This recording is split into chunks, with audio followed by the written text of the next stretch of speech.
I mean, earlier the better if you're getting outside with the dog or you're just getting outside. Temperatures here at the mid to late morning time frame already in the upper 70s and climbing in most spots. Around Southside, you're in the low 70s. You've had a little more cloud cover, but upper 70s elsewhere. We're going to warm up pretty fast. We're already off to a pretty fast head start. These are the dew point readings. So it's that measure of moisture at the surface. Dew points upper 60s near 70. That's fairly uncomfortable humidity as far as when you're getting those activities, you're exerting yourself a little more, getting some exercise done. That's when that humidity really starts to weigh on you because your sweat doesn't cool you off as efficiently when the humidity's higher. That's part of the reason why when it's humid air versus dry air, why that's such a big difference. There's a dry line back out in western Oklahoma.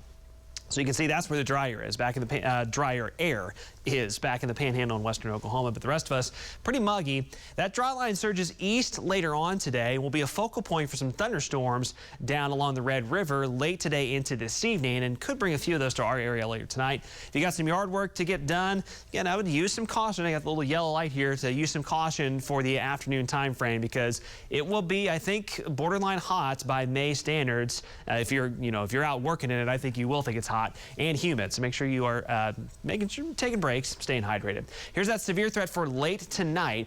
Once again, I-40 to the south is a higher opportunity, really more so down towards the Red River. This is just the first of a few days of this. Now, as far as the exact kind of threats, tornado threats very low. It's May, so it's not totally zero. That's something we always have to watch this time of year. It looks like damaging winds would be the biggest threat with storms in southeastern Oklahoma later tonight. There could be some fairly widespread, very strong wind gusts out of these storms. So damaging winds and potentially some large hail with storms to our south later on tonight.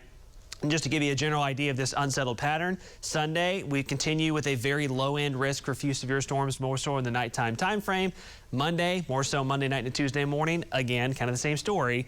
We have a very low-end threat for some isolated severe storms. Let's roll you through that on Future View. So highs, I mentioned this earlier, upper 80s east of Tulsa. That's where the humidity will be the highest today. North and west of Tulsa, you get to Pawnee, Pasco, Bartlesville, Coffeyville. Your humidity values will drop off a little more, so that allows the temperatures to heat up more. So we got low 90s on the map there today. Here's those storm chances tonight. Now notice it stays mostly south, but it just kind of advanced through it pretty quickly. Notice that there was one little storm. This is just a computer forecast simulation, but it showed one little storm trying to trail its way up towards Tulsa.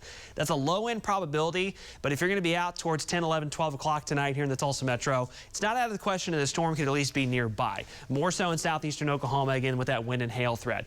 Early tomorrow morning, that moves out. Tomorrow, we more or less repeat the process. Muggy in the morning, very warm, borderline hot in the afternoon hours. Sunday night into Monday morning, once again, kind of the same story. Could be a few storms, mostly in southeastern Oklahoma, heading into Sunday night, early Monday.